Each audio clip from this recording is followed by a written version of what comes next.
Hi guys, I'm Dr. Tara Tobias. I want to welcome you all back to this channel. In today's tutorial, we are going to talk about a question that came up in the comments. It was a couple weeks ago, but it was actually a really good question, and it kind of has to do with last week's topic. So I felt like this week was a good time to answer this person's question. It actually came from our Facebook group. When recovering from a severe stroke, what should the main focus be?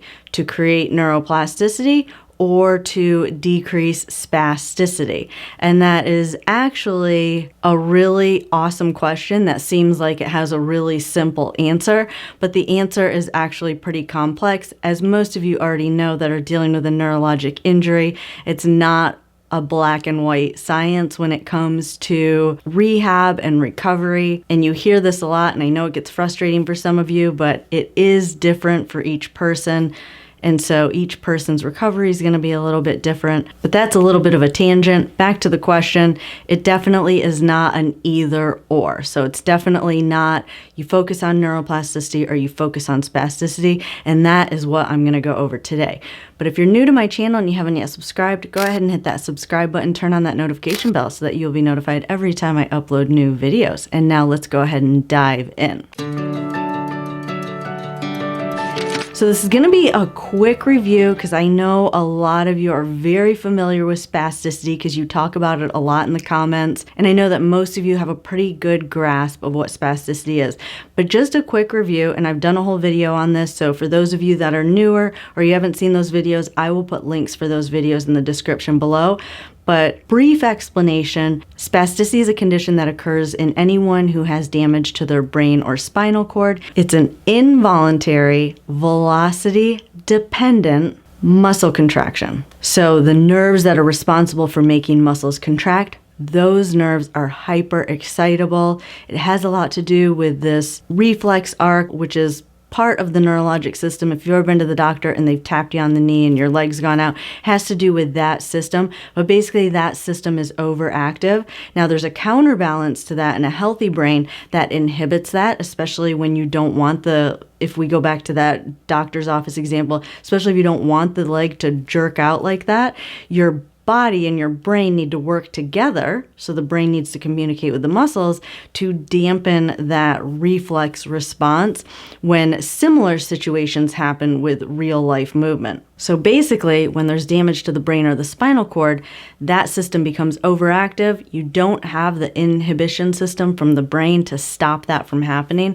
And so it just happens over and over and over. So the velocity dependent part, I'm going to review as well because I think it's really important. It has everything to do with how quickly that muscle is stretched. So back to that doctor's office example where he taps you on the knee. Now, if he were to just touch you in that same spot, your leg probably wouldn't jerk out like that, but it's because he tapped it and quickly stretched that part of the tendon, which is where the muscle connects to the bone. That is why you get that reflex response. So that is the Cliff Notes version of spasticity and why you might be having these involuntary contractions in your muscles.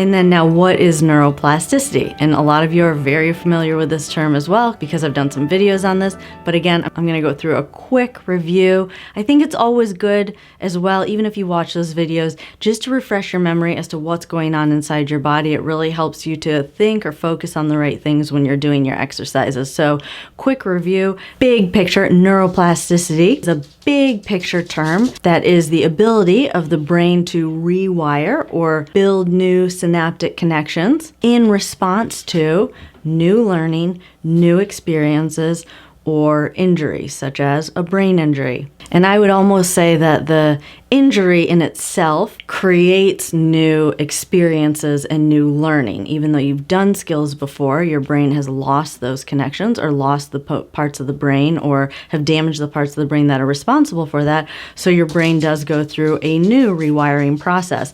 Neuroplasticity is used with teachers. It's used in psychology when trying to learn a new behavior or change or modify a thought process. So again, it's just a big picture term. Now, when it comes to neuroplasticity as it relates to brain damage or damage to your neurologic system, including your brain or your spinal cord, it is definitely something that we want to tap into as early as possible. We want the brain to rewire and build new connections to relearn tasks, skills, behaviors that were lost due to that damage. So we do this by introducing new experiences. So this is a little bit of a tangent, but for some of you out there, and this may be a little bit harsh if you're in this stage, you're not gonna just wake up one day and have these skills back. So let me repeat that. There is no magic bullet. To this date,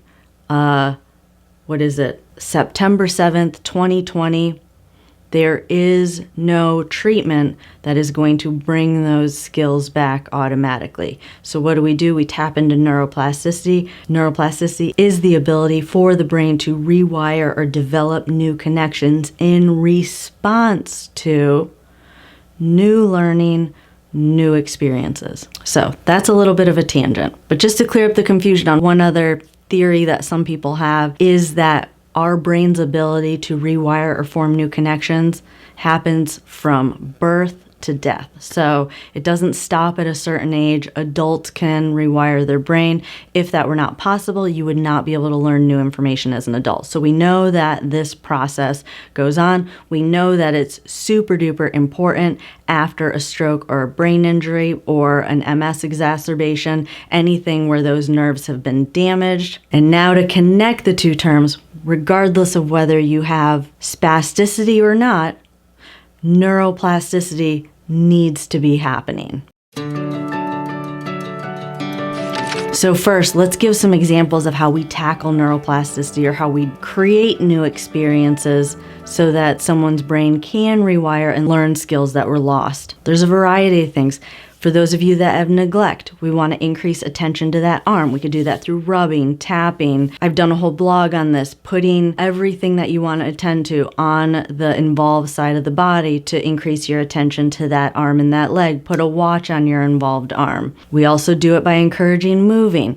Using your uninvolved arm, in this case to move the involved arm, is not a compensatory strategy. If you are someone who really struggles with attention, we want to increase attention to that side. We want the brain to rewire and have that arm not feel foreign or feel like an object that may be attached to your body and maybe not attached to your body. We want you to reconnect with that arm and that leg and with everything to that side of your nose and your belly button. So that also includes things in your environment on that side. I've done an entire video on neglect.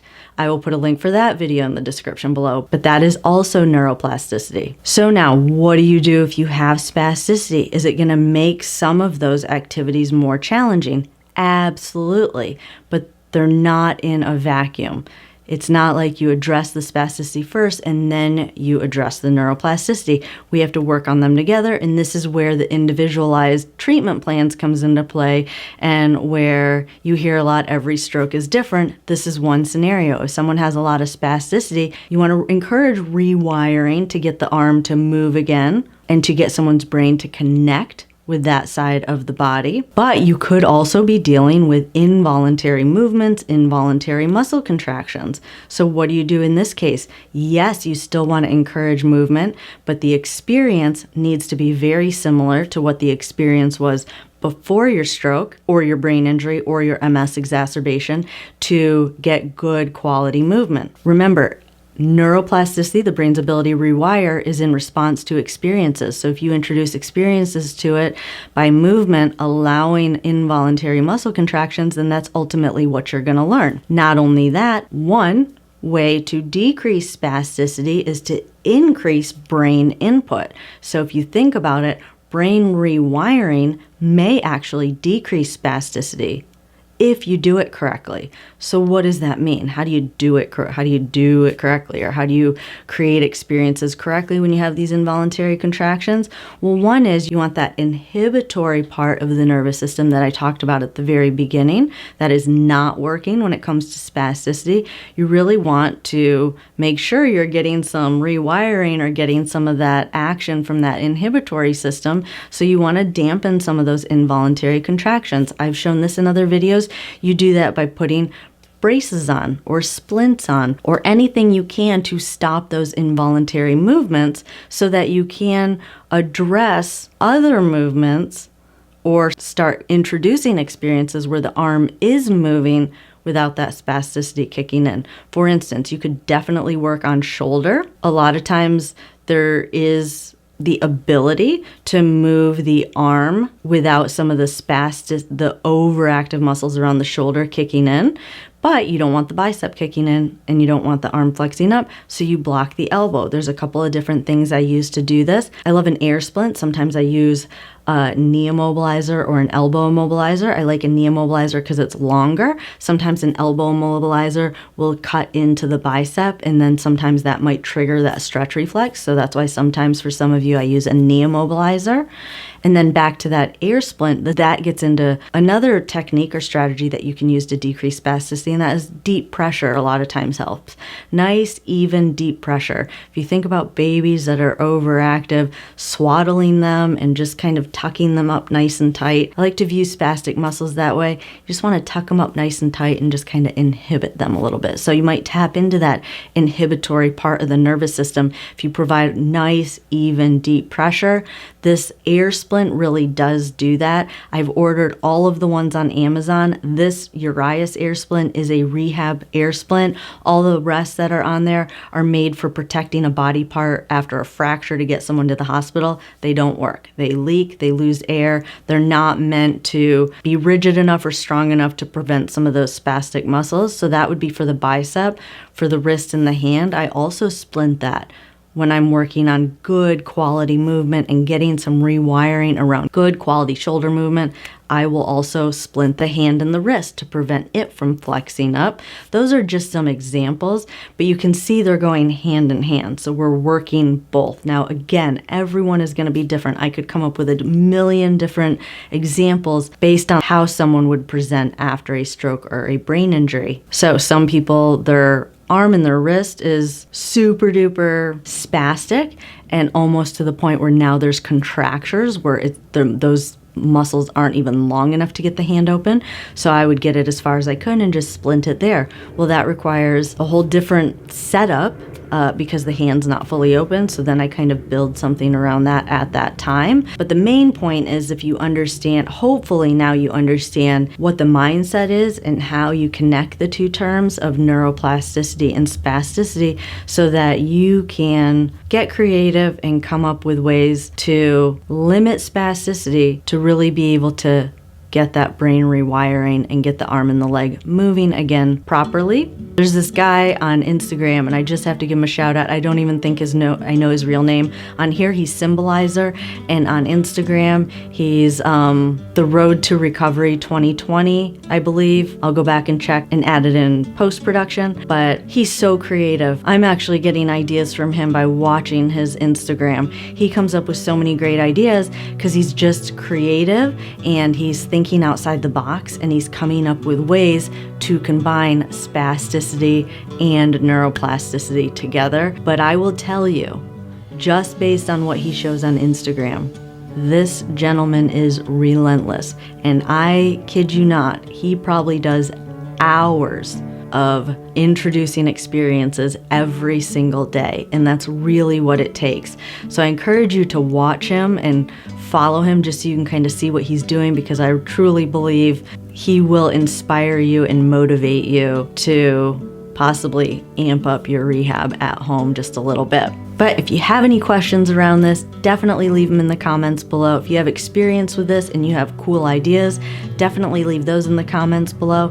Again, if you haven't yet subscribed, go ahead and hit that subscribe button, turn on that notification bell so that you'll be notified every time I upload new videos. Give this video a thumbs up if you like these explanations where I really just answer one question. I don't do this a whole lot. I try and combine several questions into one video, but if you like this, definitely give it a thumbs up. Head over to the new website. There's lots of free resources over there, so I encourage you to go check that out and get some more tips on how to enhance your rehab program. And now that is it for this video. I enjoyed spending time with you all today, and I look forward to seeing you in the next video.